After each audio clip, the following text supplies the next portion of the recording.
আসসালামু আলাইকুম। আমি doctor Afif Jannan, aesthetic physician, Adore laser care.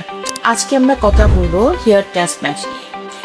বর্তমান সময়ে হেয়ার ট্রান্সপ্ল্যান্ট হেয়ার ফলের অ্যাডভান্স স্টেজের ট্রিটমেন্টের জন্য একটি জনপ্রিয় চিকিৎসা পদ্ধতি। যাদের চুল পড়েছে এবং টাক, যেটাকে আমরা বলে থাকি, ছেলেদের হতে পারে কিংবা মেয়েদের হতে পারে, কিংবা কোনো দুর্ঘটনাতে চুল পড়ে গেল, সেই সময় হেয়ার ট্রান্সপ্ল্যান্ট করলে খুব ভালো একটা রেজাল্ট পাওয়া যায়। হেয়ার ট্রান্সপ্ল্যান্টের যে পদ্ধতিগুলো আছে, এগুলোর মধ্যে জনপ্রিয় দুটা পদ্ধতি হলো এফইউই বা ফলিকল ইউনিট এক্সটেনশন এবং এফইউটি বা follicular unit transplantation. Follicle unit extension পদ্ধতিতে প্রতিটা হেয়ার ফলিকলকে আলাদাভাবে তুলে ট্রান্সপ্ল্যান্ট করা হয়, এতে কোনো দাগ পড়ে না। আমাদের মাথার পিছনের অংশটুকুতে সাধারণত চুল পড়ে না, এই অংশগুলোকে পার্মানেন্ট জোন বলা হয়। এখান থেকে চুল বা হেয়ার ফলিকল সংগ্রহ করা হয়, এই এলাকাটাকে ডোনার এরিয়া বলা হয়।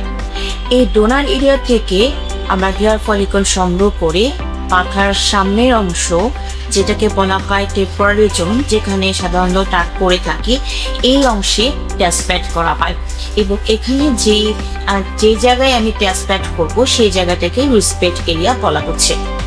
সাধারণত হেয়ার ট্রান্সপ্ল্যান্ট করার পর 3 থেকে 4 মাসের মধ্যে যে ট্রান্সপ্ল্যান্ট করা যে চুল, সেই চুলটা পড়ে যাবে। এরপরে নতুন চুল গজাবে। এই চুলটা গজাতে এবং পুরোপুরি ফলাফল পেতে সাধারণত 10 থেকে 18 মাস সময় লাগতে পারে। সুতরাং এটি একটি দীর্ঘমেয়াদী প্রক্রিয়া। সুতরাং ট্রান্সপ্ল্যান্ট হওয়ার সাথে সাথে আশা করা যাবে না যে 2-3 মাসের মধ্যেই আমার পুরো মাথায় চুল গজাবে। আর ফলাফলটা পেতে প্রায় 1 থেকে 1.5 বছর সময় লাগবে। তো এটা ধৈর্য ধরে অপেক্ষা করতে হবে।